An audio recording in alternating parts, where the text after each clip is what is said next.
യസ്യോരു ശൃംഗേ ജഗതിം സ്വനാവം മനുര്യഥാ ബധ്യതതാരദുർഗം സ ഏവ നസ്ത്വാഷ്ട്രഭയാദ്ദുരന്താത് ത്രാതാശ്രിതാൻ വാരിചരോപി നൂനം. യസ്യോരു ശൃംഗേ ജഗതിം സ്വനാവം മനുര്യഥാ ബധ്യതതാരദുർഗം സ ഏവ നസ്ത്വാഷ്ട്രഭയാദ്ദുരന്താത് ത്രാതാശ്രിതാൻ വാരിചരോപി നൂനം. ഓക്കെ, എങ്ങനെയാണ് പദച്ഛേദം നോക്കാം. യസ്യ ഉരുശൃംഗേ ജഗതീം സ്വനാവം മനുഃ യഥാ ആബധ്യ തതാര ദുർഗം സഹ ഏവ നഃ ത്വാഷ്ട്രഭയാത് ദുരന്താത് ത്രാതാ ആശ്രിതാൻ വാരിചരഃ അപി നൂനം. നമ്മൾ പറയാം. യസ്യ ഉരുശൃംഗേ ജഗതീം സ്വനാവം മനുഃ യഥാ ആബധ്യ തതാര ദുർഗം സഹ ഏവ നഃ ത്വാഷ്ട്രഭയാത് ദുരന്താത് ത്രാതാ ആശ്രിതാൻ വാരിചരഃ അപി നൂനം. എങ്ങനെയാണ് അർത്ഥം പറയേണ്ടത്? മനു ഒരു രാജാവിൻ്റെ പേരാണ്, അറിയാലോ അല്ലേ? മാനവൻ എന്നുള്ള പേര് വന്നു തന്നെ നമുക്ക് മാനവനല്ല അല്ലേ, മനുഷ്യർ എന്നുള്ളതിന് മനുകുലജാതരായതുകൊണ്ടാണ് നമ്മളൊക്കെ എന്തായത്, മാനവരായത്. അപ്പം മനുഃ ജഗതീം സ്വനാവം, ഭൂമിയാകുന്ന നൗഹു എന്ന് പറഞ്ഞാൽ തോണി എന്നാണ് അർത്ഥം. സ്വനാവം എന്ന് പറഞ്ഞാൽ തൻ്റെ തോണിയെ, ഭൂമിയാകുന്ന തൻ്റെ തോണിയെ, യസ്യ യാതൊരുവൻ്റെ, ഉരുശൃംഗേ, ഉരു എന്ന് പറഞ്ഞാൽ മഹത്തായ എന്നർത്ഥം. ഉരുശൃംഗേ മഹത്തായ ശൃംഗത്തിൽ, ആബധ്യ എന്ന് പറഞ്ഞാൽ ബന്ധിച്ചിട്ട്, അതായത് യാതൊരുവൻ്റെ മഹത്തായ ശൃംഗം എന്ന് പറഞ്ഞാൽ കൊമ്പ്, കൊമ്പിൽ ബന്ധിച്ചിട്ട്. ആർക്കാ കൊമ്പ്? ഇവിടെ മത്സ്യ അവതാരം എടുത്ത സമയത്ത് അറിയാലോ ആ കഥ. ഭൂമിയെ പ്രളയത്തിൽ നിന്ന് അല്ലേ രക്ഷിച്ച് നിർത്തുന്നത് ആരാണ്? നമ്മുടെ രാജാവാണ്. അപ്പോൾ അദ്ദേഹം മഹത്തായ ശൃംഗത്തിൽ, അതായത് ഈ മീനിൻ്റെ ശൃംഗത്തിൽ ആബധ്യ ബന്ധിച്ചിട്ട്, ദുർഗം യഥാ തതാര, ദുർഗത്തെ ശരിയായിട്ട് ഏത് തരത്തിലാണോ കടന്നത്, വാരിചരഃ സഹ ഏവ, അതായത് ജലത്തിൽ സഞ്ചരിക്കുന്ന ആ ദേവൻ, ഭഗവാനാണ് അല്ലേ മത്സ്യാകൃതി പൂണ്ടിട്ട് ഇദ്ദേഹത്തോട് ഭഗവാന്റെ മുകളിലേക്കാണ് കെട്ടിയത് അല്ലേ. അപ്പം എന്താണ്, ഭഗവാൻ ഇദ്ദേഹത്തിന് താരകനായിട്ട് നിന്നു എന്നാണ് അല്ലേ. ഈ അദ്ദേഹത്തിൻ്റെ സംസാരത്തെ സംസാര താരകനായിട്ട് ഇദ്ദേഹം ഭഗവാൻ നിന്നു. അപ്പോൾ ഈ ഒരു സഹ ഏവ, അതായത് ജലത്തിൽ സഞ്ചരിക്കുന്ന ആ ദേവൻ തന്നെ, വാരിചരഃ സഹ ഏവ, ജലത്തിൽ സഞ്ചരിക്കുന്ന ആ ദേവൻ തന്നെ, ആശ്രിതാൻ നഃ എന്നുവെച്ചാൽ ആശ്രിതന്മാരായിട്ടുള്ള ഞങ്ങളെ, ദുരന്താത്, ദുരന്തം അന്തം ഇല്ലാത്തത് എന്നാണ്. നമ്മൾ ദുരന്ത വാർത്ത കേട്ടു എന്ന് പറയില്ലേ. ദുരന്തം എന്ന് പറഞ്ഞാൽ അന്തമില്ലാത്തതാണ്, അതായത് അവസാനമില്ലാത്തത്. അവസാനമില്ലാത്ത ത്വാഷ്ട്രഭയാത്, ത്വാഷ്ട്രഭയം വൃത്രാസുരനിൽ നിന്നുള്ള ഭയം, ആ വൃത്രാസുരനിൽ നിന്നുള്ള ഭയത്തിൽ നിന്ന് ത്രാതാനൂനം തീർച്ചയായിട്ടും രക്ഷിക്കും. ഇതാണ് അതിൻ്റെ അർത്ഥം. ഒന്നുകൂടി പറയാം. മനുഹു ജഗതീം സ്വനാവം, മനു ഭൂമിയാകുന്ന തൻ്റെ തോണിയെ യസ്യ ഉരുശൃംഗേ, യാതൊരുവൻ്റെ മഹത്തായ ശൃംഗത്തിൽ ആബദ്ധ്യ ബന്ധിച്ചിട്ട് ദുർഗം യഥാ തതാര, ദുർഗത്തെ എങ്ങനെയാണോ കടന്നത്, വാരിചരഹ സഹ ഏവ, അതായത് ഈ വെള്ളത്തിലൂടെ സഞ്ചരിക്കുന്ന അദ്ദേഹം തന്നെ ആശ്രിതാന്നഹ, ആശ്രിതന്മാരായ ഞങ്ങളെ ദുരന്താത്, അവസാനമില്ലാത്ത ത്വാഷ്ട്രഭയാത്, വൃത്രാസുര ഭയത്തിൽ നിന്ന് ത്രാതാ നൂനം, തീർച്ചയായിട്ടും രക്ഷിക്കും എന്നാണ്. അദ്ദേഹം തീർച്ചയായിട്ടും രക്ഷിക്കും. അതായത് എന്താ പറയുന്നതെന്നറിയോ? അത് വേറെ ആരടുത്തും പറയാനില്ല. പറയാൻ ഒരേ ഒരു അഭയകേന്ദ്രമേ ഉള്ളൂ. ഈ അഭയകേന്ദ്രത്തോട് മാത്രമേ ആത്യന്തികമായിട്ട് നമുക്ക് എന്തുള്ളൂ? ഒരു പിടിവിട്ട് എന്തായാലും വീഴുന്നുള്ള അവസ്ഥയിൽ രക്ഷപ്പെടുത്താൻ ഒറ്റ വഴിയുള്ളൂ. അവിടെ പിടിച്ചാൽ അദ്ദേഹം നമ്മളെ രക്ഷിക്കും എന്നുള്ളത് ഉറച്ച വിശ്വാസമാണ്. അതൊരു നോർമൽ വിശ്വാസമല്ല, അത്രയേറെ. അതായത് ഭഗവാൻ എന്ന ഒരാൾ എന്നെ രക്ഷിക്കാനായിട്ടിരിക്കുന്നു എന്നുള്ള ഉറച്ച വിശ്വാസം അല്ലേ? അതാണ് മുമ്പേ പറഞ്ഞത്. ഇതിനകത്ത് തന്നെ അല്ലേ ഹരിർവിദധ്യാൻ മമ സർവരക്ഷാം. ഓർമ്മ ഉണ്ടോ? എന്താ സാധനം? ന്യസ്താഘ്രിപത്മ പതകേന്ദ്രപൃഷ്ഠേ. എന്താ സാധനം? ദരാരി ചർമാസികതേഷു ചാപപാശാൻ ദധാനോ അഷ്ടഗുണോഷ്ടബാഹു ജലേഷു മാം രക്ഷതു മത്സ്യമൂർത്തി. എവിടെയാ? യാതോ ഗണേഭ്യോ വരുണസ്യ പാശാ. അല്ലേ? നാരായണ കവചം. അതായത് നാരായണൻ കവചമായിട്ട് നിൽക്കുകയാണ്. എവിടെ? വെള്ളത്തിലും ഭൂമിയിലും പാതാളത്തിലും പുറത്തും അകത്തും എല്ലായിടത്തും ആരാണ്? ഒരേ ഒരാളേ ഉള്ളൂ രക്ഷിക്കാൻ, നാരായണൻ. അപ്പം അത് അത്രയേറെ വിശ്വാസമാണ്. എന്താ അതിനെന്ത് പറയുന്നറിയോ? ശ്രദ്ധ എന്ന് പറയും. ഉപനിഷത്ത് അതിന് പറയുന്ന പേരാണ് ശ്രദ്ധ. അതായത് ശാസ്ത്രേഷു ഗുരുവാക്യേഷു സത്യബുദ്ധ്യവധാരണ സാ ശ്രദ്ധ കഥിതാ സദ്ഭി യയാ വസ്തുപലഭ്യതേ എന്ന് ഉപനിഷത്ത് പറയും. അതായത് ശാസ്ത്രങ്ങളിൽ, ഗുരുവാക്യങ്ങളിൽ സത്യബുദ്ധ്യവധാരണ, ശാസ്ത്രങ്ങൾ പറയാണ് ഇതാണ് ശരി, ഇതാണ്. അതായത് നമുക്കിങ്ങനെയൊക്കെ എഴുതി വെച്ചിട്ടുണ്ട്, ഭാഗവതം ഇങ്ങനെയൊക്കെ പറയുന്നുണ്ട്, ഇതിനെ നിഷേധിക്കുന്നവരില്ലേ? ഇഷ്ടം പോലെ ആളുകളുണ്ട്. അതായത് ആ മാർഗത്തിലൂടെ ഒന്ന് സഞ്ചരിച്ചു നോക്കിയതിന് ശേഷം മാത്രമാണ് നിഷേധം പ്രാവർത്തികമാകേണ്ടത്. ചിദാനന്ദപുരി സ്വാമിജി പറയും, അദ്ദേഹത്തിൻ്റെ ഒരു ജീവിതത്തിൽ ഒരു ദിവസം അദ്ദേഹം ഒരു ബസ്സിൽ കയറി. അത്രേ കാലിക്കറ്റ് യൂണിവേഴ്സിറ്റിയുടെ മുമ്പ് നിന്നാണ് ഈ ബസ്സിൽ കയറുന്നത്. അപ്പോൾ ഇദ്ദേഹം കാഷായ വേഷധാരിയാണല്ലോ, ഇങ്ങനെ ബസ്സിലിരിക്കുകയാണ്. അപ്പോൾ ഒരു കുട്ടി വന്നിട്ട് ഇദ്ദേഹത്തോട് ചോദിച്ചു, നിങ്ങളെന്തിനീ ഇല്ലാത്ത ദൈവത്തിനെയും തിരഞ്ഞുകൊണ്ട് നടക്കുന്നത്? അതിനാണോ ഈ വേഷം കെട്ട് എന്ന് ചോദിച്ചു പോയത്. അപ്പോൾ അദ്ദേഹം തൽക്കാലൊന്നും വേണ്ടിയില്ല, ഇയാൾ മുന്നിരിക്കുക. അപ്പം ഈ കുട്ടി മുന്നിരുന്നപ്പോൾ ഇദ്ദേഹം ചോദിച്ചു അത്രേ, ചിദാനന്ദ സ്വാമിജി എന്താണ്, അപ്പോൾ നിങ്ങളാരാണ്? അപ്പോൾ പറഞ്ഞു, ഞാൻ ഇന്ന ആളാണ്. നിങ്ങളെന്താ ചെയ്യുന്നത്? ഞാൻ ഗവേഷണം ചെയ്യാണ്. എവിടെയാണ് ഗവേഷണം? കാലിക്കറ്റ് യൂണിവേഴ്സിറ്റിയിൽ ഗവേഷണം ചെയ്യുന്ന കുട്ടിയാണ്. അപ്പോൾ ഇതൊക്കെ മനസ്സിലാക്കിയതിന് ശേഷം സ്വാമിജി ഒന്നും കൂടി ചോദിച്ചു, നിങ്ങൾ മുമ്പേ എന്താ എന്നോട് ചോദിച്ചത്?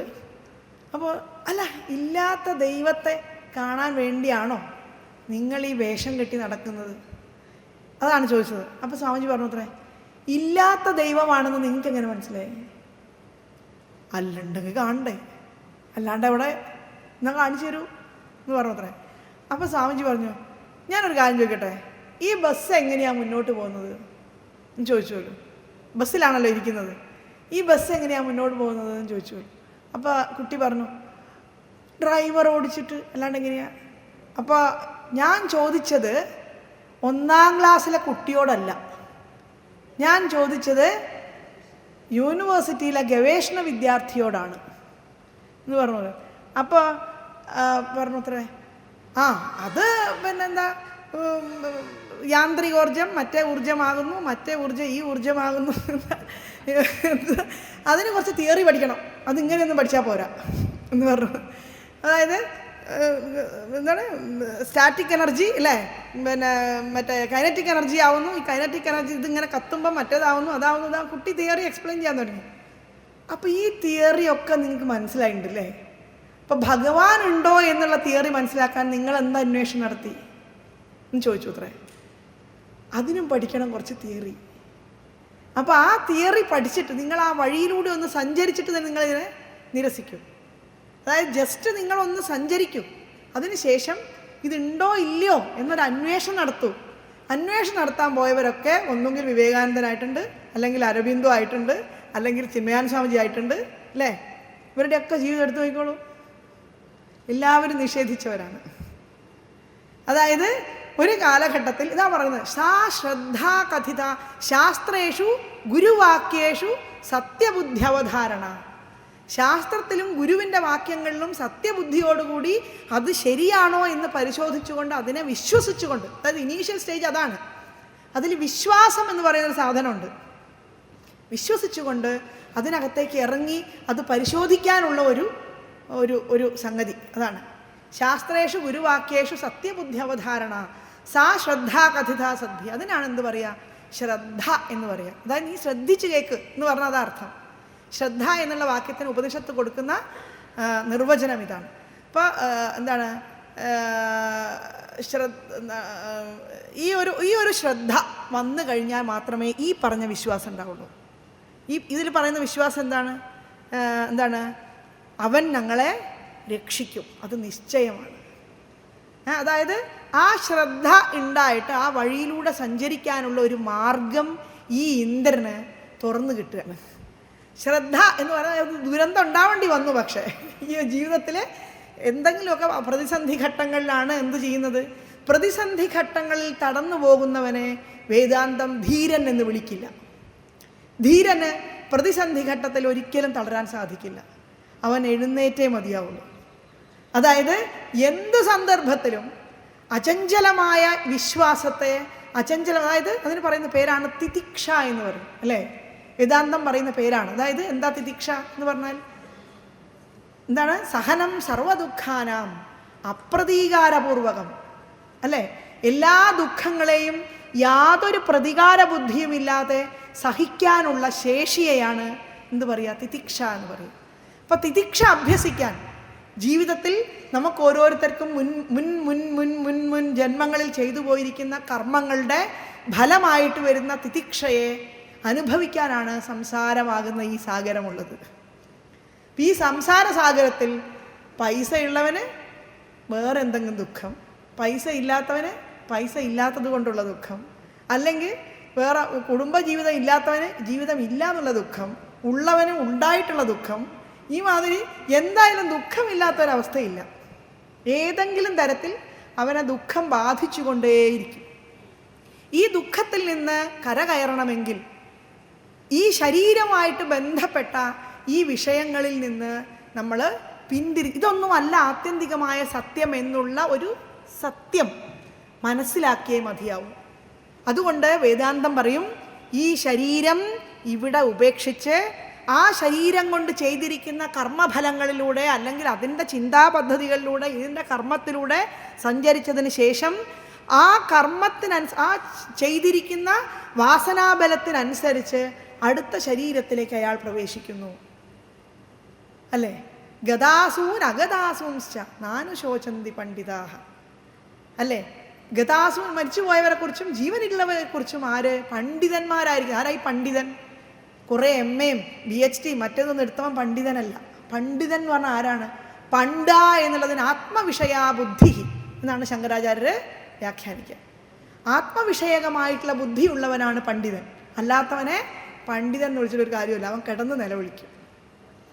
കാരണം അത് ആത്യന്തികം, അതായത് നമ്മുടെ പാരമ്പര്യം വിഭാവനം ചെയ്യുന്ന വിദ്യാഭ്യാസം കൊണ്ട് പണ്ഡിതനാകുന്നവൻ വിനയമുള്ളവനായിരിക്കും. അതായത് എത്ര വലിയ പദവിയിലെത്തിയാലും അവന് എന്തുണ്ടാവും? ആദ്യം അവന് വിനയമുണ്ടായിരിക്കും. വിനയമില്ല എങ്കിൽ അവൻ എന്താണ് പ്രവർത്തിക്കുന്നത്? അഹംബോധമാണ് പ്രവർത്തിക്കുന്നത്. അഹംബോധം എവിടെ നിന്നുണ്ടാവുന്നു? തീർച്ചയായിട്ടും ശരീരബോധത്തിൽ നിന്നുണ്ടാകും. അപ്പം ശരീരത്തിന് എന്തും ചെയ്യാനുള്ള ശേഷിയുണ്ട് എന്ന് അഹങ്കരിക്കുന്നവനാണ് അഹംബോധം ഉണ്ടാകുന്നത്, അല്ലേ? ഞാൻ ഇപ്പം ഇങ്ങനെ സംസാരിക്കുന്നത് എന്തുകൊണ്ടാണ്? എൻ്റെ ഉള്ളിൽ നിന്നുകൊണ്ട് എന്തോ ഒരു ചൈതന്യ വിശേഷം എന്നെ കൊണ്ട് പറയിപ്പിക്കുകയാണ്. എൻ്റെ ശേഷിയല്ല അത് ഞാൻ ഉണ്ടാക്കിയിട്ടുള്ള ഒരു മഹത്തായ ജ്ഞാനത്തിൻ്റെ ഫലമൊന്നുമല്ല. എന്തോ ഇങ്ങനെ വരുന്നു എന്നുള്ളതാണ്. അതായത് ആ പ്രവർത്തിപ്പിക്കുന്ന ചൈതന്യ വിശേഷത്തെ നമ്മൾ ബഹുമാനിച്ചേ മതിയാവുള്ളൂ. അത് ഓരോരുത്തരെയും പ്രവർത്തിപ്പിക്കുന്നത് ആ ചൈതന്യ വിശേഷമാണ്. ആ ചൈതന്യ വിശേഷം ഒന്ന് തന്നെയാണ്. അപ്പം അതുകൊണ്ട് ആ ചൈതന്യ വിശേഷത്തിന് എന്താ പറയുക, ചൈതന്യ വിശേഷത്തിന് ഞങ്ങളെ രക്ഷിക്കും, ആ ചൈതന്യം ഞങ്ങളെ രക്ഷിക്കും എന്നാര് പറയുന്നു? ഉറച്ച് ഇന്ദ്രൻ ഇവിടെ വിശ്വസിക്കുന്നു. അതാണ് യസ്യോരു ശൃംഗേ ജഗതിം സ്വനാവം മനുര്യഥാബധ്യതാരദുർഗം സയേവ നസ്ത്വാഷ്ട്രഭയാദുരന്താത് ത്രാതാശ്രിതാൻ വാരിചരോഭിനൂനം. അതായത് മനു ജഗതീം സ്വനാവം, ഭൂമിയാകുന്ന തൻ്റെ തോണിയെ, യസ്യ ഒരു ശൃംഗേ, യാതൊരുവൻ്റെ മഹത്തായിട്ടുള്ള ശൃംഗത്തിൽ, ആബദ്ധ്യ ബന്ധിച്ചിട്ട്, ദുർഗം യഥാ തതാര, ദുർഗത്തെ ഏത് തരത്തിലാണോ ശരിയായിട്ട് കടന്നിട്ടുള്ളത്, വാരിചരഹ സഹ, അതായത് ജലത്തിൽ സഞ്ചരിക്കുന്ന ആ ദേവൻ, ഏവ തന്നെ, നഹ ഞങ്ങളെ ദുരന്താത് അവസാനമില്ലാത്ത, ത്വാഷ്ട്രഭയാത് വൃത്രാസുരൻ്റെ ഭയത്തിൽ നിന്ന്, ത്രാതാനൂനം രക്ഷിക്കും എന്നുള്ളത് നൂനം നിശ്ചയമാണ് എന്നാണ്. അതായത് എന്ത് ചെയ്തു? ആത്മസമർപ്പണം ചെയ്തു കഴിഞ്ഞു. അവനവനെ, അതായത് ഞാൻ എന്നുള്ള ബുദ്ധി അവിടെ അവസാനിച്ചു. ഞാൻ എന്നുള്ള ബുദ്ധി അവസാനിക്കുന്ന സമയത്ത് മാത്രമേ എന്ത് ചെയ്യാൻ പറ്റുള്ളൂ? ആത്മസമർപ്പണം ചെയ്യാൻ സാധിക്കുള്ളൂ. അതായത് മേൽപ്പത്തൂരിൻ്റെ ഭാഷയിൽ പറഞ്ഞാൽ, പ്രഭൂതാധിവ്യാധിപ്രസഭചലിതേ മാമകഹൃദി ത്വദീയം തദ്രൂപം പരമരസചിദ്രൂപമുദിയാത് ഉദഞ്ചത്രോമാഞ്ചോ ഗളിതബഹുഹർഷാശ്രുനിവഹോ യഥാ വിസ്മര്യാസം ദുരുപശമപീഡാപരിഭവൻ. എന്താ അതിൻ്റെ അർത്ഥം? പ്രഭൂതാധിവ്യാധിപ്രസഭചലിതേ മാമകഹൃദി, ഒരുപാട് ആധിവ്യാധികൾ നിറഞ്ഞിരിക്കുന്ന എൻ്റെ ഹൃദയത്തിലേക്ക്, ത്വദീയം തദ്രൂപം, അങ്ങയുടെ ആ രൂപം, പരമരസചിദ്രൂപമുദിയാത്, പരമാനന്ദമാകുന്ന രസത്തെ നിറച്ചുകൊണ്ട് ഉദിച്ചു പൊങ്ങേണമേ ഭഗവാനെ. അപ്പം എന്താ സംഭവിക്കുന്നത്? ഉദഞ്ചത്രോമാഞ്ചോ, എൻ്റെ ഓരോ രോമകൂപങ്ങളും എഴുന്നേറ്റ് നിൽക്കുമാറ്, ഗളിതബഹുഹർഷാശ്രുനിവഹോ, കണ്ണിൽ നിന്ന് കണ്ണുനീര് ധാരധാരയായിട്ട് പ്രവഹിക്കുമാറ്. അപ്പം എന്താ സംഭവിക്കുന്നത്? യഥാവിസ്മര്യാസം, എനിക്ക് മറക്കാൻ സാധിക്കും. എന്താ മറക്കാൻ സാധിക്കുന്നത്? ദുരുപശമപീഡാപരിഭവൻ, ഒരിക്കലും മറക്കാത്ത എൻ്റെ എല്ലാ പീഡാപരിഭവങ്ങളെയും മറക്കാൻ സാധിക്കുമാറ് എൻ്റെ ഹൃദയത്തിലേക്ക് അങ്ങ് ഉദിച്ചു പൊങ്ങണമേ ഭഗവാനെ. ആ ഉദിച്ചു പൊങ്ങലാണ് എന്തുണ്ടാകുന്നത്? ഈ ലോകത്തിൻ്റെ സാംസാരികമായ എല്ലാ ദുഃഖങ്ങളിൽ നിന്നും ഒരു മനുഷ്യനെ തരണം ചെയ്യാൻ സഹായിക്കുന്നത് എന്നുള്ളതാണ്. അപ്പോൾ ഏതായാലും അതാണ് ശ്ലോകത്തിൻ്റെ അർത്ഥം. ഇനി പറയേണ്ട എന്ന് വിചാരിക്കുന്നു. യസ്യോരു ശൃംഗേ ജഗതിം സ്വനാവം മനുര്യഥാബധ്യതാരദുർഗം സയേവ നസ്ത്വാഷ്ട്രഭയാദുരന്താത് ത്രാതാശ്രിതാൻ വാരിചരോഭിനൂനം. അടുത്ത നോക്കൂ. പുരാ സ്വയംഭൂരപി സംയമാംഭസ്യുദീർണവാദോർമിരവൈഃ കരാളേ ഏകോരവിന്ദാത് പതിതസ്തദാര തസ്മാത് ഭയാത് യേന സനോസ്തു പാരഃ.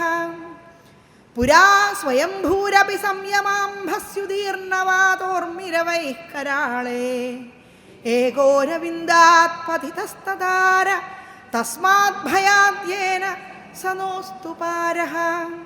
ഇങ്ങനെയാണ് പദച്ഛേദം. പുരാ സ്വയംഭൂഹു അപി സംയമാംഭസി ഉദീർണവാദോർമിരവൈഃ കരാളേ ഏകഃ അരവിന്ദാത് പതിതഃ തതാര തസ്മാത് ഭയാത് യേന സഹ നഹ അസ്തു പാരഃ. ഒന്നുകൂടി പറയാം.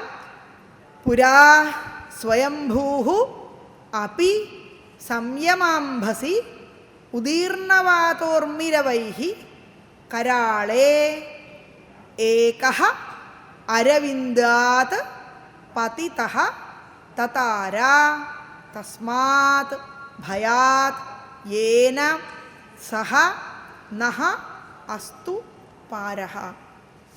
ഇങ്ങനെയാണ് അതിൻ്റെ അർത്ഥം പറയേണ്ടത്.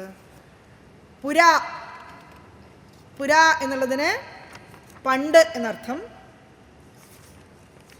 ഉദീർണവാതോർമിരവൈഹി, ഉദീർണവാതോർമിരവൈഹി എന്ന് പറഞ്ഞാൽ ഉദീർണവാതം, ഭയങ്കരമായ കാറ്റ്, ഉത്കടമായ ഭയങ്കരമായ കാറ്റ്.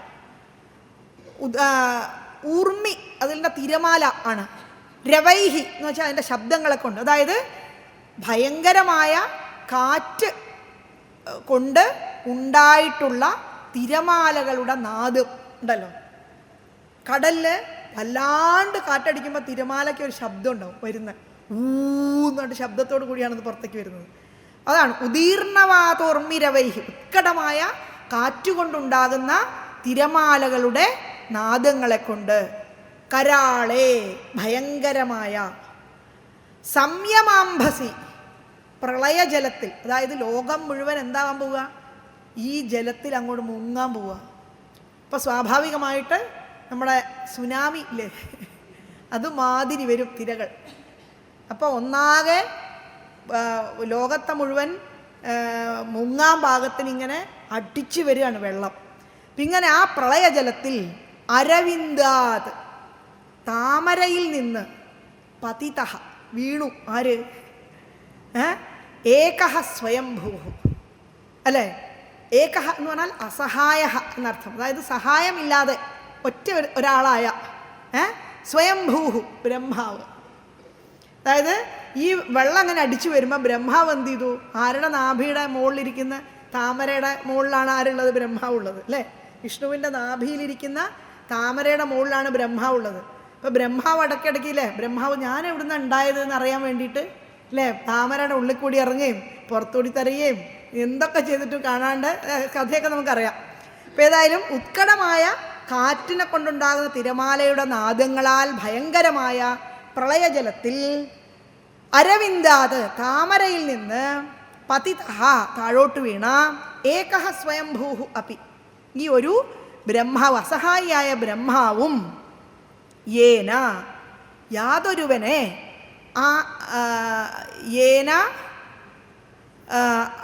യേന തസ്മാത് ഭയാത്, അതായത് യാതൊരുവനെ ആശ്രയിച്ചു കൊണ്ടാണോ തസ്മാത് ഭയാത് ആ ഭയത്തിൽ നിന്ന് തതാര കടന്നത്. അതായത് ഭഗവാനെ ആശ്രയിച്ചിട്ടാണ് ബ്രഹ്മാവിനുണ്ടായ ആ ഒരു ഭയാനകമായ പേടിയിൽ നിന്ന് ഉണ്ടായത് അല്ലേ. അപ്പോൾ എന്തുണ്ടായി? തതാര സഹ അവൻ, അതായത് ബ്രഹ്മാവ് ആരെയാണോ ആശ്രയിച്ചത് അദ്ദേഹം നഹപ്പാരഹ അസ്തു ഞങ്ങൾക്കും മറുകരയായിട്ട് ഭവിക്കട്ടെ. അതായത് ബ്രഹ്മാവിന് മറുകരയായിട്ട് ഭവിച്ചത് ആരാണ്? ഈ മഹാവിഷ്ണുവാണ്. അപ്പം അതുകൊണ്ട് അങ്ങനെയുള്ള മഹാവിഷ്ണു ഞങ്ങൾക്കും, അതായത് എങ്ങനെയാണ് ബ്രഹ്മാവിനെ മറുകര കടത്തിയത്? അറിയുന്നവരായിരിക്കും, നിങ്ങളെല്ലാവരും സ്ഥിരം കേൾക്കുന്നവരല്ലേ. ബ്രഹ്മാവിനെ മറുകര കടത്തിയത് ബ്രഹ്മാവ് ഒന്ന് ആലോചിച്ച് നോക്കൂ. നമുക്കൊക്കെ എന്താ മറുകര കയറാൻ പറ്റാത്തത്? എൻ്റെ മകൻ, എൻ്റെ ഭർത്താവ്, എൻ്റെ കുട്ടി, എൻ്റെ ബന്ധു, എൻ്റെ ഇങ്ങനെ എൻ്റെ കുറേ അല്ലേ. അതായത് ബ്രഹ്മാവിനെങ്ങാണ്ട് അങ്ങനെ ഒരു ചിന്ത ഉണ്ടായത് നിങ്ങളൊന്ന് ആലോചിച്ച് നോക്കിയേ. ഈ ലോകത്തുള്ള സകല ജീവജാലങ്ങളെ സൃഷ്ടിച്ചത് ആരാണ്? ബ്രഹ്മാവ്. അപ്പം ആത്യന്തികമായി പറയുമ്പോൾ നമ്മളൊക്കെ ആരുടെ മക്കളാണ്? ബ്രഹ്മാവിൻ്റെ മക്കളാണ്. ഈ ലോകത്തുള്ള സകല ചരാചരങ്ങളും ബ്രഹ്മാവിൻ്റെ മക്കളാണ്. അപ്പം അദ്ദേഹം എങ്ങാണ്ട് ചിന്തിക്കുകയാണ് എൻ്റെ മക്കൾ. ഇപ്പം നമ്മളുടെ ഒന്ന് ആലോചിച്ച് നോക്കി, ഒരു സ്വൈര്യം ജീവിതത്തിൽ ഉണ്ടാവും. ആലോചിച്ച് നോക്കൂ. അപ്പം അതുകൊണ്ട് എന്താ വേണ്ടത് അദ്ദേഹത്തിന് ഇത് മറുകര കടത്തണം. എന്ത് വേണം? അതായത് ഈ ബന്ധത്തിൽ നിന്ന് എന്ത് വേണം? വിടുതൽ വേണം അല്ലേ. അപ്പം മനുഷ്യന് ബന്ധം വേണ്ടെന്ന് ആരും പറയില്ല. കാരണം എന്താ? ഈ ശരീരം കൊണ്ട് നമ്മൾ ഉണ്ടാക്കി വെച്ചിരിക്കുന്ന ഉത്തരവാദിത്വമാണത്. ഞാൻ ബ്രഹ്മമാണ്, അതുകൊണ്ട് നാളെ മുതൽ ഞാൻ ചായ ഉണ്ടാക്കില്ല എന്നല്ല, അങ്ങനെയല്ല അതിൻ്റെ അർത്ഥം. അതായത് ബ്രഹ്മമായ ഞാൻ ഈ ശരീരത്തിനുള്ളിൽ ഇരിക്കുന്നിടത്തോളം കാലം ഈ ശരീരത്തിൽ നിക്ഷിപ്തമായിട്ടുള്ള എന്തെല്ലാം കർത്തവ്യങ്ങളുണ്ടോ അത് നിറവേറ്റിയിട്ട് മാത്രമേ ഞാൻ ഇവിടുന്ന് പോകാൻ പറ്റൂ.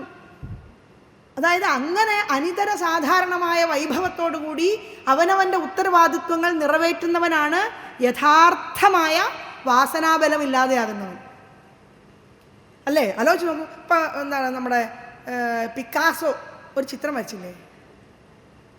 ഏതാണ്? മൊണാലിസ അല്ലേ? പിക്കാസോ അല്ലേ വരച്ചത്? മൊണാലിസ എന്ന് പറഞ്ഞ ചിത്രം രണ്ടാമതൊന്നുകൂടി ആൾ വരയ്ക്കാൻ ശ്രമിച്ചു. പറ്റിയോ? എടുത്തു നോക്കൂ, വായിച്ചു നോക്കൂ. രണ്ടാമതൊന്നും കൂടി മൊണാലിസയെ വരയ്ക്കാൻ അദ്ദേഹത്തിന് സാധിച്ചില്ല. എന്താ കാരണം? ചിത്രവും അയാളും ഒന്നായി മാറിയ നിമിഷമാണത്. ഞാൻ വരുന്ന പൂർണ്ണത്രയീശൻ്റെ അമ്പലത്തിൽ ആ വിഗ്രഹം ഉണ്ടാക്കിയ മൂശാരി ആ വിഗ്രഹത്തിൽ അലിഞ്ഞു ചേർന്നു അത്രേ. എന്താ അലിഞ്ഞു ചേരുക എന്ന് പറഞ്ഞാൽ, അതായത് വിഗ്രഹത്തിൻ്റെ കണ്ണ് തെളിയിക്കാൻ അദ്ദേഹത്തിന് സാധിച്ചില്ല. ഇപ്പോഴും പൂർണ്ണത്രയീശൻ്റെ അമ്പലത്തിലെ വിഗ്രഹത്തിന് കണ്ണില്ല. അതായത് എന്താ കാരണം? അദ്ദേഹം ആ വിഗ്രഹത്തിൽ ലയിച്ചു ചേർന്നു എന്നാണ് പറയുന്നത്. എങ്ങനെയാണ് ലയിച്ചു ചേരുന്നത്? അവനവൻ്റെ പ്രവൃത്തിയും അതും, അതായത് അഹങ്കാരമല്ല അവിടെ ഉണരുന്നത്, ആ പ്രവൃത്തിയും ഞാനും ഒന്നായി മാറുന്ന അവസ്ഥയാണ്. അതിൽ നിന്നുണ്ടാകുന്ന എന്ത് സംഗതിയുണ്ടോ അതൊക്കെ എന്താണ്? നാരായണന് സമർപ്പിക്കുകയാണ്. അതിൽ നിന്നുണ്ടാകുന്ന എല്ലാ സംഗതികളും, അതായത് നാരായണൻ എന്നിൽ നിക്ഷേപിച്ചിരിക്കുന്ന ഈ ശരീരത്തിന് നൽകിയിരിക്കുന്ന കർത്തവ്യത്തെ വളരെ ഭംഗിയായിട്ട് ഞാൻ നിറവേറ്റുന്നു എന്ന ഭാവനയോടുകൂടി കർമ്മമനുഷ്ഠിക്കുന്നവന് വാസനയുണ്ടാവില്ല. അപ്പം പിന്നെ പ്രവർത്തിക്കുന്ന ശക്തി ആരാ? ഞാനല്ല, ഞാനല്ല, നാരായണനാണ്. അപ്പം അതുകൊണ്ട് എന്താണ്, ഈ എല്ലാം നാരായണനെ സമർപ്പിച്ച് ചെയ്യുന്ന ഒരു വ്യക്തിയെ സംബന്ധിച്ച് നാരായണൻ അതിൻ്റെ എല്ലാം ഇങ്ങോട്ട് ഏറ്റെടുത്തോളും. അപ്പം അത് ഓട്ടോമാറ്റിക്കായിട്ട് നന്നായി വരും. നമ്മളുടെ കഴിവും സംഭവങ്ങളും ഒന്നും അതിൻ്റെ അകത്ത് വേണമെന്നില്ല. നമ്മളുടെ എന്ന് പറഞ്ഞാൽ ശരീരത്തിനുള്ളിൽ നിന്നുകൊണ്ട് ആ കഴിവ് സമ്മാനിക്കുന്നത് ആരാണ്? നാരായണനാണ്. അത് ബോധം വേണം. അപ്പം അങ്ങനെ ബോധമുള്ളവൻ എന്ത് വരും? ഞാൻ എന്നുള്ള അഹങ്കാരം വരില്ല. കാരണം ഈ ശരീരത്തിന് അതിൽ യാതൊരു പ്രവൃത്തിയുമില്ല. ഈ ശരീരത്തിൽ നിന്ന് നാരായണൻ പോയാൽ ഇതെന്തായി? ജഡമായി. പിന്നെ നമ്മൾ ഇതിനെ ജ്യോത്സ്ന എന്നുള്ള പേരിട്ട് പോലും വിളിക്കില്ല. പിന്നെ നമ്മൾ ഇതിനെന്താ പറയുക? അയാളുടെ ശരീരം ദഹിപ്പിക്കുന്നു, അങ്ങനെയല്ലേ പറയുള്ളൂ. ജ്യോത്സ്നയെ ദഹിപ്പിക്കുന്നു ആരെയും പറയുമോ? ഇല്ല. അതാണ് വ്യത്യാസം. അതായത് നമ്മൾ നൽകിയിരിക്കുന്ന ഈ പേര് പോലും ഇല്ലാതെയാവും. അപ്പം അതുകൊണ്ട് എന്താണോ ഒരു മനുഷ്യനെ പ്രവർത്തിപ്പിക്കുന്നത് അതിനെ മനസ്സിലാക്കാൻ സാധിക്കുന്ന ഒരാളെ സംബന്ധിച്ച് ഈ പറയുന്ന അഹങ്കാരം അയാൾക്ക് ഇല്ലാതെ ഇരിക്കും. ഇതാണ് പുരാ സ്വയംഭൂരപി സംയമാംഭസ്യുതീർണവാതോർമിരവൈക്കരാളെ. ബ്രഹ്മാവിനെ പോലും അദ്ദേഹം ആ പ്രളയജലത്തിൽ മുങ്ങി താഴാൻ ശ്രമിച്ചപ്പോൾ അദ്ദേഹത്തെ അതിൽ നിന്ന് രക്ഷപ്പെടുത്തിയത് യാതൊരു ഭഗവാനാണോ ആ ഭഗവാൻ ഞങ്ങൾക്കും പാരഹ അസ്തു, മറുകരയായിട്ട് ഭവിക്കട്ടെ. ആ ഭഗവാൻ ഞങ്ങളെയും മറുകര കടത്തട്ടെ എന്നാണ് പറഞ്ഞതിൻ്റെ അർത്ഥം. അതായത് ഭക്തി വർദ്ധിക്കുമ്പോൾ ആകെ ഉണ്ടാവുന്ന എന്താണ്? കണ്ണിൽ നിന്ന് കണ്ണുനീരിങ്ങനെ പ്രവഹിക്കും. നമ്മളുടെ അഹംബോധമില്ലാതെയാകും. അതായത് മെല്ലെ മെല്ലെ മെല്ലെ ഈ ഹൃദയം എന്താവും? ആർദ്രമാവും. ഹൃദയത്തിൻ്റെ കട്ടി കുറയും. ഹൃദയം ആർദ്രമാകും. ഹൃദയം ആർദ്രമാകുക എന്നുള്ളതാണ് ഭക്തി എന്ന് പറയുന്ന വികാരം നമ്മളെ പഠിപ്പിക്കുന്ന ഏറ്റവും പ്രധാന ഒരു വിചാരം എന്ന് പറയുന്നത്. അതായത് ഓട്ടൂർ പറയും, വീണേടത്തു കിടന്നുകൊണ്ടു തലപൊക്കിയിടാൻ കരുത്തെന്നിയേ കേണേറ ചുടുകണ്ണുനീർ ചിതറിടും പിഞ്ചോമലിൻ മാതിരി ആണേ മാമകദേഹിതൻ സ്ഥിതി ഉടൻ മാതാവിനെ പോലെ വാഗ്വീണേ പാടി മുകുന്ദനാമ മധുരസ്തന്യാമൃതം നൽകണേ. അതായത് ഭഗവാന്റെ നാമത്തെ ഏതു നേരവും ഹൃദയത്തിൽ ഉച്ചരിക്കാൻ സാധിക്കുന്ന ഒരു മനുഷ്യന് തീർച്ചയായിട്ടും അവൻ്റെ മരണസമയത്ത് പോലും അവൻ്റെ ഉള്ളിൽ എന്ത് വന്നിരിക്കും? ഭഗവാന്റെ സ്വരൂപം ഇങ്ങനെ ഉണർന്ന് പ്രവർത്തിക്കുക തന്നെ ചെയ്യും. തീർച്ചയായിട്ടും ഭഗവത് സ്വരൂപം ഒരു ജന്മം കൊണ്ട് നമുക്ക് സാധിച്ചില്ലെങ്കിലും പല പല ജന്മങ്ങളിലൂടെ ഈ ചിന്തയിലൂടെ കടന്നു പോകുന്ന ഒരു മനുഷ്യന് ഇത് നമ്മൾ ബിസിനസ്സിൽ പൈസ മുടക്കുന്ന പോലെയല്ല. ബിസിനസ്സിൽ പൈസ മുടക്കി നഷ്ടപ്പെട്ടാൽ നഷ്ടപ്പെട്ടു. നേരെ മറിച്ച് ഈ ഒരു മേഖലയിലേക്ക് ഒരു വിചാരധാര നമ്മളുടേതായിട്ട് അവശേഷിപ്പിക്കാൻ ഈ ശരീരത്തിനുള്ളിലിരിക്കുന്ന ആത്മാവിന് സാധിച്ചിട്ടുണ്ട് എങ്കിൽ അത് ജന്മാന്തരങ്ങളിലേക്ക് സംക്രമിക്കുക തന്നെ ചെയ്യും. അതുകൊണ്ടാണ് നിങ്ങൾക്കിന്ന് ഇവിടെ വന്നിരിക്കാൻ തോന്നുന്നത്. ഇല്ലേ? സാധിക്കില്ല. എത്ര വലിയവനായാലും ഭഗവാന്റെ മുമ്പിൽ മുട്ടുമടക്കാൻ സാധിക്കണമെങ്കിൽ ഒരു പ്രത്യേക ക്വാളിഫിക്കേഷൻ വേണം. MAയും BAയും PhD ഒന്നും ഉണ്ടായിട്ട് കാര്യമില്ല. അല്ലെങ്കിൽ ഈ പറയുന്ന MSCയോ BSCയോ അല്ലെ എൻജിനീയറിങ്ങോ മറ്റേതോ ഒന്നും ഉണ്ടായിട്ട് കാര്യമില്ല. അതിൻ്റെയൊക്കെ അപ്പുറത്ത് എന്തോ ഒരു സംഭവം, നമ്മളുടെ പൂർവ്വജന്മാർജിതമായിട്ടുള്ളൊരു സംഗതി, ഇത് ആസ്വദിച്ച് ഇതിൽ ആസ്വദിച്ച് നമുക്കിത് കേൾക്കാനും ഇത് നുണയാനുമുള്ള ഒരു കഴിവ് നമുക്ക് തരും എന്നുള്ളതാണ്. അപ്പം അതുകൊണ്ട് ഇതാണ് പറഞ്ഞത്, തസ്മാത് ഭയാദ്യേന സോസ്തുപാര. അടുത്ത ശ്ലോകത്തിലേക്ക് മനസ്സിലായിണ്ടാവും അല്ലേ? ഇനി പറയണ്ടല്ലോ. അടുത്ത ശ്ലോകത്തിലേക്ക് കിടക്കാം. യ ഏക ഈശോ നിജമായയാ നഃ സസർജയേനാനുസൃജാമ വിശ്വം വയം നയസ്യാപി പുരഃ സമീഹത പശ്യാമലിംഗം പൃഥഗീശമാനിനഃ. യ ഏക ഈശോ നിജമായയാ നഃ സസർജയേനാനുസൃജാമ വിശ്വം വയം നയസ്യാപി പുനഃ സമീഹത പശ്യാമലിംഗം പൃഥഗീശമാനിനഃ. ഇങ്ങനെയാണ് പദച്ഛേദം. യഹ ഏകഃ ഈശഃ നിജമായയാ നഃ സസർജ യേന അനുസൃജാമ വിശ്വം വയം ന യസ്യ അപി പുരഃ സമീഹതഃ പശ്യാമ ലിംഗം പൃഥക് ഈശമാനിനഃ. ഒന്നുകൂടി പറയാം.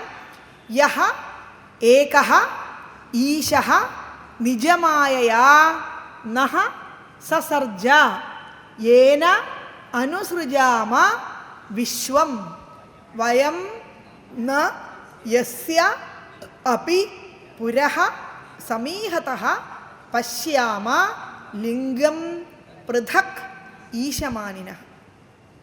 എങ്ങനെയാണ് അതിൻ്റെ അർത്ഥം പറയണത്?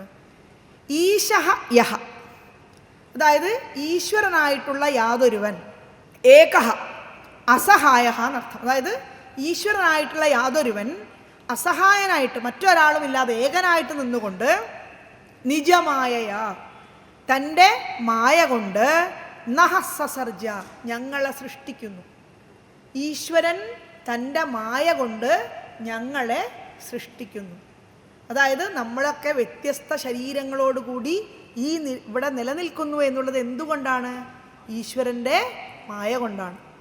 അപ്പോൾ ഈശ്വരനായ ഏതൊരു ഏതൊരാളാണോ അസഹായനായിട്ട് തൻ്റെ മായയാൽ നഃ സസർജ ഞങ്ങളെ സൃഷ്ടിക്കുന്നത്, യേന യാതൊരുവനാൽ അനുഗ്രഹിക്കപ്പെട്ടവരായിട്ട് വയം വിശ്വം സൃജാമ ഞങ്ങൾ ലോകത്തെ സൃഷ്ടിക്കുന്നുവോ അല്ലേ? നമ്മളുടെ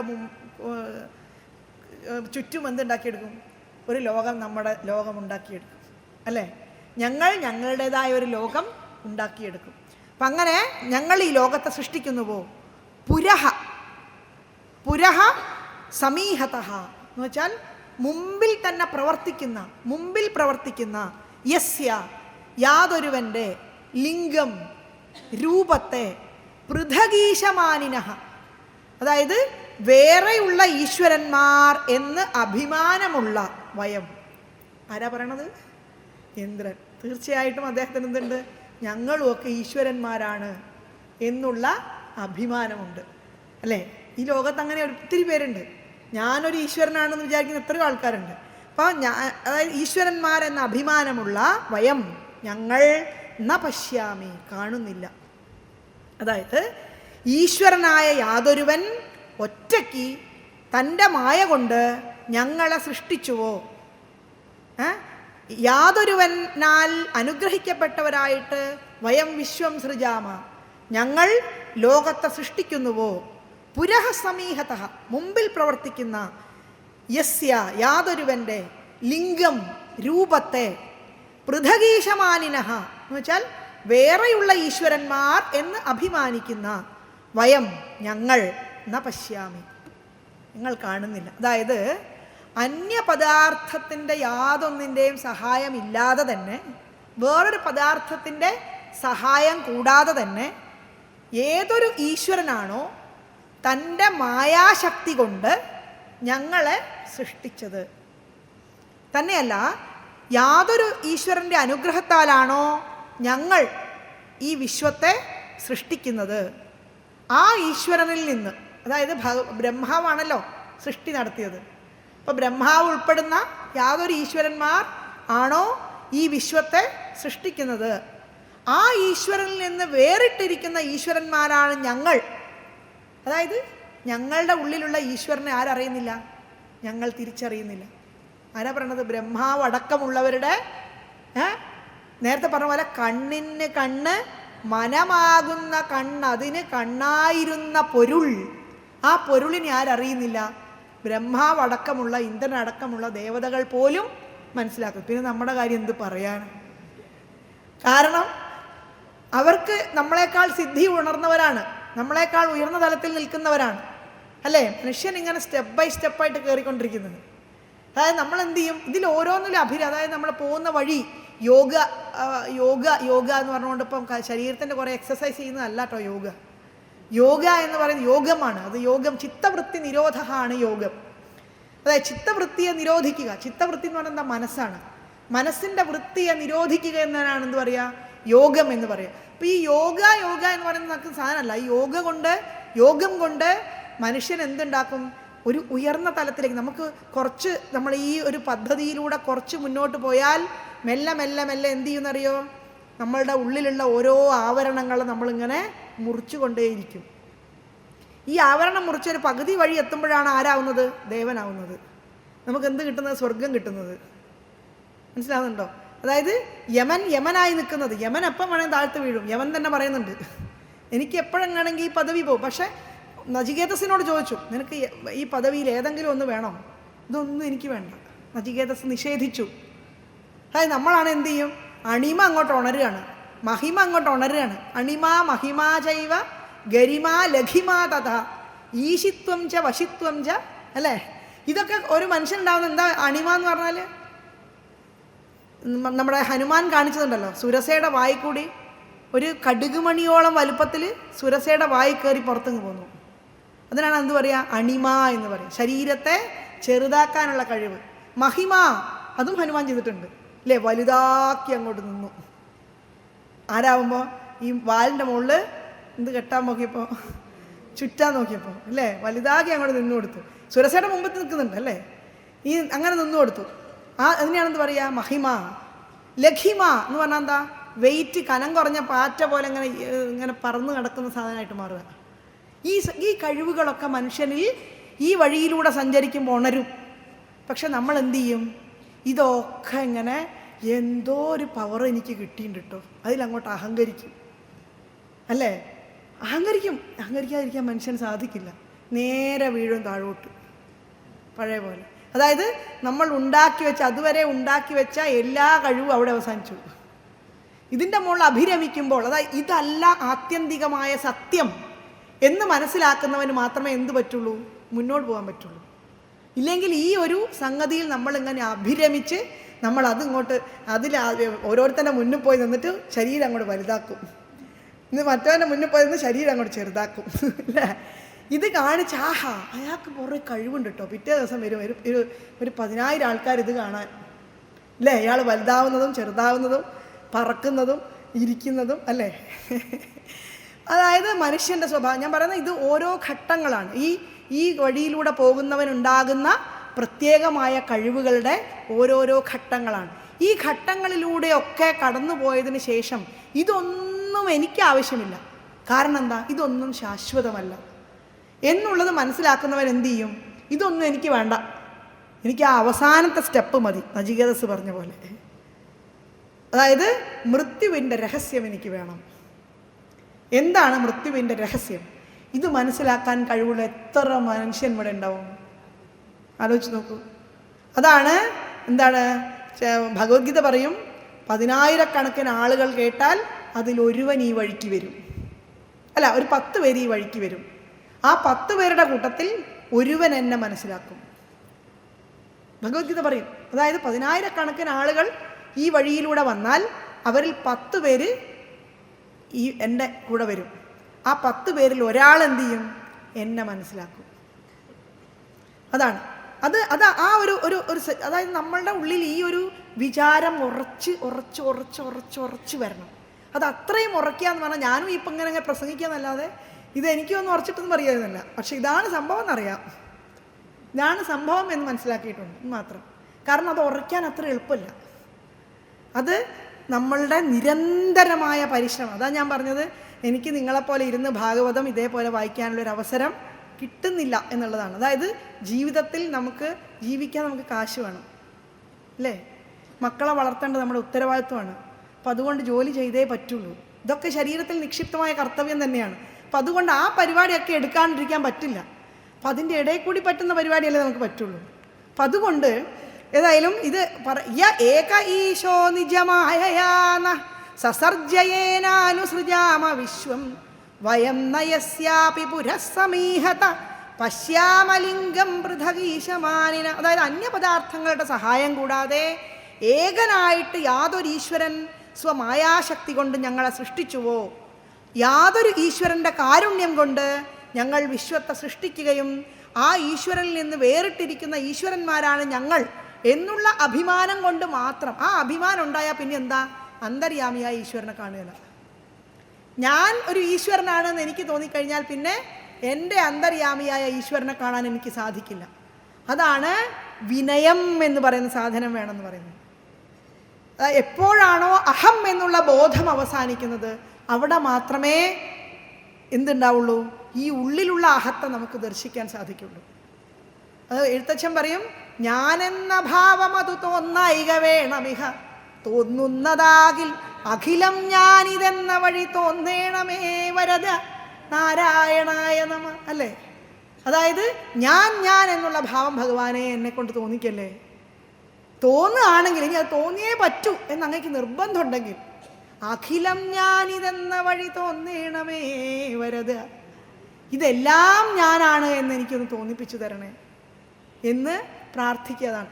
അതാണ് പൃഥകീശമാനികളായിട്ടുള്ള ഞങ്ങൾക്ക് ഞങ്ങളുടെ അന്തര്യാമിയായ ഈശ്വരനെ കാണാൻ സാധിക്കുന്നില്ല എന്നാണ് അതിൻ്റെ അർത്ഥം. മനസ്സിലായിണ്ടാവും അല്ലേ? യ ഏക ഈശോ നിജമായയാന സസർജയേനാനുസൃജാമ വിശ്വം വയം നയസ്യാപി പുരഃസമീഹത പശ്യാമലിംഗം പൃഥകീശമാനിന. അടുത്ത ശ്ലോകം നോക്കും. യോ നഃ സപത്നൈർഭൃശമർദ്യമാനാൻ ദേവർഷിതിര്യനൃഷു നിത്യ ഏവ കൃതാവതാരസ്തനുഭിഃ സ്വമായയാ കൃത്വാത്മസാത് പാതി യുഗേ യുഗേ ച. യോ നഃ സപത്നൈർഭൃശമർദ്യമാനാൻ ദേവർഷിതിര്യനൃഷു നിത്യ ഏവ കൃതാവതാരസ്തനുഭിഃ സ്വമായയാ കൃത്വാത്മസാത് പാതി യുഗേ യുഗേ ച. അങ്ങനെയാണ് പദച്ഛേദം. യഹ നഃ സപത്നൈഹി ഭൃശം അർദ്യമാനാൻ ദേവർഷിതിര്യനൃഷു നിത്യഃ ഏവ കൃതാവതാരഃ തനുഭിഃ സ്വമായയാ കൃത്വാ ആത്മസാത് പാതി യുഗേ യുഗേ ച. ഒന്നുകൂടി പറയാം. യഹ നഃ സപത്നൈഹി ഭൃശം അർദ്യമാനാൻ ദേവർഷിതിര്യനൃഷു നിത്യഃ ഏവ കൃതാവതാരഃ തനുഭിഃ സ്വമായയാ കൃത്വാ ആത്മസാത് പാതി യുഗേ യുഗേ ച എന്നാണ് പദച്ഛേദം. അപ്പം എങ്ങനെയാണ് ഇതിന് അർത്ഥം പറയേണ്ടത്? സപത്നൈഹി, സപത്നഃ എന്ന് സപത്നന്മാർ എന്ന് പറഞ്ഞാൽ ആരാണ്? ശത്രുക്കളാണ്. സപത്നൈഹി ശത്രുക്കളാൽ, ഭൃശം എന്ന് പറഞ്ഞാൽ ഏറ്റവും, അർദ്യമാനാൻ എന്ന് വെച്ചാൽ പീഡിതരായ, സപത്നൈഹി ഭൃശം അർദ്യമാനാൻ, ശത്രുക്കളാൽ നിരന്തരം പീഡിപ്പിക്കപ്പെടുന്ന, ദേവർഷി തിര്യൻ നൃഷു, അതായത് ദേവന്മാർ, ഋഷികൾ, തിര്യക്കുകൾ, മനുഷ്യർ, ഈ 4 പേർക്ക് ആരുള്ളൂ? ശത്രുക്കളുള്ളൂ. കാരണം എന്താ? മറ്റവൻ എൻ്റെ ശത്രുവാന്ന് വിചാരിച്ചിട്ടാണ് നമ്മളിങ്ങനെ ഇരിക്കുന്നത്, അല്ലേ? നമ്മൾ കുറേ ശത്രുക്കൾ ഉണ്ടാക്കി വെക്കും. അവൻ എന്നോട് അങ്ങനെ ചെയ്തു, അവൻ എന്നോട് ഇങ്ങനെ ചെയ്തു, അല്ലേ? വീട്ടിലെത്തിയിട്ട് സ്വസ്ഥതയില്ലാതെ ഇത് തന്നെ ചിന്തയാണ്. അതപ്പോൾ എന്തുണ്ടാവും? ഈ ദിവസവും നമുക്കിതെന്ത് ചെയ്യും? ഈ ചിന്ത ഇല്ല എന്ന് വിചാരിക്കുമോ? നിങ്ങളൊന്ന് ചിന്തിച്ച് നോക്കൂ. മറ്റൊരാൾ നമ്മളോട് ഇപ്പം എന്തെങ്കിലും ചെയ്തു എന്ന് തന്നെ വയ്ക്കും. ആ ചിന്ത അത് നമ്മൾ ആലോചിക്കുന്നേ ഇല്ല. നമ്മളത് ബാധിക്കുമോ? ഇല്ല. ചിന്തയാണ് ചിന്താഹി കാര്യപ്രതിബന്ധ ഹേതു എന്നാര് പറയും? എഴുത്തച്ഛനാന്ന് തോന്നുന്നു, അല്ലേ? എഴുത്തച്ഛൻ എവിടെയോ പറഞ്ഞിട്ടുണ്ട്.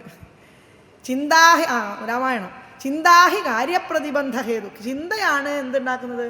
കാര്യങ്ങൾക്ക് പ്രതിബന്ധങ്ങൾ ഉണ്ടാക്കുന്നത്. ചിന്തിക്കുക എന്ന് വെച്ചാൽ ചിന്തിക്കാണ്ട് പ്രവർത്തിക്കണം എന്നല്ല പറഞ്ഞതിൻ്റെ അർത്ഥം. ചിന്തിക്കാതെ പ്രവർത്തിക്കണം എന്നല്ല. പക്ഷേ ചിന്ത കൊണ്ട് നമ്മൾ എന്തുണ്ടാക്കിയെടുക്കരുത്? നമ്മുടെ മനസ്സിന് നമ്മൾ ഇതുണ്ടാക്കിയെടുക്കരുത്, എന്താ പറയുക, പ്രശ്നങ്ങൾ ഉണ്ടാക്കിയെടുക്കരുത്. ചിന്തയ്ക്ക് തടയിട്ടാൽ, അതാണ് നേരത്തെ ഞാൻ പറഞ്ഞത്, ചുമ്മാ ഇര് എന്ന് പറയണതിൻ്റെ അർത്ഥം അതാണ്. ചുമ്മാ ഇരിക്കുക എന്ന് പറഞ്ഞാൽ എന്താ? നമുക്ക് അങ്ങനെ സാധിക്കില്ല. ഒന്നും ചെയ്യാണ്ട് ഇങ്ങനെ ഇരിക്കുക വിചാരിച്ചോ. ഇങ്ങനെ ഇരിക്കുക, ഞാനൊരു പ്രവൃത്തിയും ചെയ്യുന്നില്ല എന്ന് തോന്നുന്നുണ്ടോ? ഉള്ളിൽ ഇങ്ങനെ ചിന്തയാ പൊങ്ങി വരിക. വയസ്സ് കുറച്ചാകുമ്പോഴത്തേക്ക് പിന്നെ പറയുകയും വേണ്ട. കാരണം ചിന്തിക്കാനേ ഉള്ളൂ. അവൻ എന്നോട് അങ്ങനെ ചെയ്ത് വേണമെങ്കിൽ സ്വസ്ഥത എന്ന് പറഞ്ഞതില്ല. എന്താ പ്രശ്നം? ഈ പ്രശ്നമാണ് മനുഷ്യൻ എന്താക്കി തീർക്കുന്നത്? പ്രശ്നങ്ങളിലേക്ക്. നേരെ മറിച്ച് ആ സമയത്ത് എന്ത് ചെയ്യും? കർമ്മമെല്ലാം ഒടുങ്ങിയൻ ദേഹമീ മണ്ണിൽ വീഴുന്ന നേരത്തു മാധവ മൃത്യുഭീതി അകറ്റുവാൻ നിന്നുടെ കൺമുനകളാലൊന്നെന്നെ നോക്കണേ. മെല്ലെ മെല്ലെ അടയുന്ന കൺകളിൽ നിന്റെ മെല്ലെ മെല്ലെ അടയുന്ന കൺകളിൽ നിന്റെ മോഹന രൂപം തെളിയണേ. ശൂന്യമാകുന്ന കാതുകൾ നിന്നുടെ നാമമന്ത്രങ്ങൾ കേട്ടടഞ്ഞിടണേ. സ്വസ്ഥതയുണ്ടോ? സമാധാനമായിട്ട് ജീവിതം മുന്നോട്ട് നീക്കാൻ സാധിക്കും. മറ്റുള്ളവരെക്കുറിച്ച് ആലോചിക്കാനുള്ള മാനസികാവസ്ഥ മാറ്റിയെടുക്കുക എന്നുള്ളതാണ് നമ്മുടെ സ്വസ്ഥതയുടെ പ്രധാനപ്പെട്ട മന്ത്രം എന്ന് പറയുന്നത്. അപ്പോൾ സ്വസ്ഥത, ആരെക്കുറിച്ച് നമുക്കെന്തിനാ അവനെക്കുറിച്ച് കുറ്റം പറയേണ്ട കാര്യം? ആ കുറ്റം പറയണത് എന്തുണ്ടാവും? അതുപോലൊരട്ട പൊന്നിക്കും കിട്ടി, കേട്ടുണ്ടോ? പാക്കനാർ പറഞ്ഞ പോലെ ആ സാധനം മറ്റവൻ ചെയ്ത പാപത്തിൻ്റെ കുറച്ച് ഫലം നമുക്കും കൂടി കിട്ടി. മിണ്ടാതിരുന്ന് സ്വസ്ഥമായിട്ടിരുന്ന എന്താ? ഭഗവാൻ ജപിച്ച ഈ പ്രശ്നങ്ങളൊന്നുമില്ല. ജീവിതം സ്വസ്ഥമായിട്ട് നിൽക്കാൻ സാധിക്കും. അപ്പം നമ്മളുടെ മനസ്സമാധാനക്കേട് ഉണ്ടാക്കുന്നതിൻ്റെ പിന്നിൽ നമ്മുടെ സ്വന്തം മനസ്സാണ്. ആ മനസ്സിനെ നിയന്ത്രിക്കാൻ എപ്പോഴാണോ മനുഷ്യൻ പഠിക്കുന്നത്, സ്വാഭാവികമായിട്ടുള്ള ഒരു സമാധാനം തന്നെയല്ല, ഈശ്വരാനുഭൂതി അയാളിൽ ഉണർന്ന് പ്രവർത്തിക്കും. വളരെ ഭംഗിയായിട്ട് എന്തു പറയും? ജാഗ്രത് സ്വപ്ന സുഷുപ്തിഷു സ്ഫുടതര യാ സംവിദുജൃംഭതേ യാ ബ്രഹ്മാതിപിപീലികാന്തതനുഷു പ്രോധാ ജഗത് സാക്ഷിണി. നമ്മളുടെ നാവ് കൊണ്ട്, നമ്മുടെ നാവ് പല്ലുകൊണ്ട് കടിച്ചുപോയി. പല്ലിനെ നമ്മൾ ശിക്ഷിക്കാറുണ്ടോ? ഇല്ല. കാരണം എന്താ? പല്ലും ഞാനാണ്, നാവും ഞാനാണ്, അല്ലേ? അതുപോലെ മറ്റൊരുത്തൻ നമ്മളെ അവൻ വേറൊരുത്തനാണെന്ന് വിചാരിക്കുന്നതുകൊണ്ടാണ് പ്രശ്നം. അതാണ് ഇവർ പറയുന്നതിന് പ്രധാനപ്പെട്ട തത്വം അതാണ്. അതായത് ഞാൻ എന്നത് എൻ്റെ പല്ലിലും എൻ്റെ കയ്യിലും എൻ്റെ കാലിലും എൻ്റെ എല്ലാ അവയവങ്ങളിലും ഏതുപോലെ വ്യാപിച്ചിരിക്കുന്നുവോ അതുപോലെ മറ്റ് ജീവജാലങ്ങളിലും അതേ ഞാൻ പ്രവർത്തിക്കുന്നു എന്നുള്ളതാണ്. ആ ഞാൻ എന്നുള്ളതിനെ തിരിച്ചറിയാൻ എപ്പോഴാണോ നമുക്ക് സാധിക്കുന്നത്? നീ ആരാണ് കുഞ്ഞേ എന്ന് ചോദിച്ചാൽ എന്താ പറയുക? അങ്ങനെയുള്ളവരോട് ചോദിച്ചു നോക്കൂ, നീ ആരാണ് കുഞ്ഞേ? നമ്മുടെ ശങ്കരാചാര്യസ്വാമികളോട് ചോദിച്ചു അത്രേ. കസ്ത്വം, ഗോവിന്ദ ഭഗവത്പാദരുടെ അടുത്ത് പോയപ്പോൾ ശങ്കരാചാര്യോട് ചോദിച്ചു, കസ്ത്വം ചോദിച്ചപ്പോൾ ശങ്കരാചാര്യ എന്താ ഉത്തരം പറഞ്ഞറിയോ? ന ഭൂമിർന്ന തോയം ന തേജോ ന വായു ന ഖം നേന്ദ്രിയം വാ ന തേഷാം സമൂഹ അനേകാന്തികത്വാത് സുഷുപ്തൈക സിദ്ധ തദേകോ വശിഷ്ട ശിവഃ കേവലോഹം. ഞാൻ ശങ്കര, ഞാൻ ജ്യോത്സ്നയാണെന്നല്ല എനിക്ക് എൻ്റെ വായെന്ന് വരുള്ളൂ, നിങ്ങൾ ഓരോരുത്തരുടെയും വായെന്ന് അങ്ങനെ വരുള്ളൂ. അതായത് നമ്മളുടെ പേരെന്താണോ ആ പേരേ വരുള്ളൂ. നിങ്ങൾ ആരാന്ന് ചോദിച്ചാൽ ആരാ പറയാൻ നിൽക്കുന്നത്? ഭൂമിർന്ന തോയം, ഞാൻ ഭൂമിയല്ല, ഞാൻ വെള്ളമല്ല, ഞാൻ ആകാശമല്ല, ഇതൊക്കെ ആരും ചോദിച്ചോ? അപ്പോൾ എന്താ അങ്ങനെ പറയാൻ കാരണം? ഇതുകൊണ്ടാണ് ഈ പറയുന്ന ഞാൻ ഉണ്ടാക്കിയത്. പൃഥിവ്യ തേജോ വായു ആകാശാദികളെ കൊണ്ടാണ് ഈ ശരീരം ഉണ്ടാക്കിയത്. അപ്പം ഞാൻ എന്ന് പറഞ്ഞാൽ ഇതാവണ്ടേ?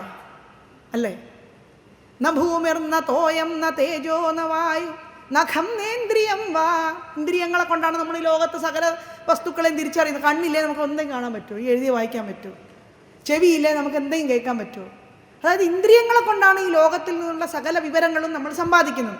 അപ്പം പിന്നെ ഈ വിവരം ഉണ്ടാകണമെങ്കിൽ ഇന്ദ്രിയങ്ങളാണ് ഞാൻ എങ്കിൽ, ഇന്ദ്രിയങ്ങളെ കൊണ്ടല്ല നമ്മൾ കേൾക്കുന്നത്, അതുകൊണ്ട് ഇന്ദ്രിയമാണ് ഞാൻ എങ്കിൽ അതെന്താവും? കുറച്ചു കാലം കഴിയുമ്പോൾ വയസ്സാകുമ്പോൾ ഇന്ദ്രിയങ്ങളൊക്കെ നശിക്കും അല്ലേ? അപ്പോൾ സ്വാഭാവികമായിട്ടും ഞാൻ എന്ന് പറയുന്നത് എന്തല്ല? ഇന്ദ്രിയങ്ങളല്ല.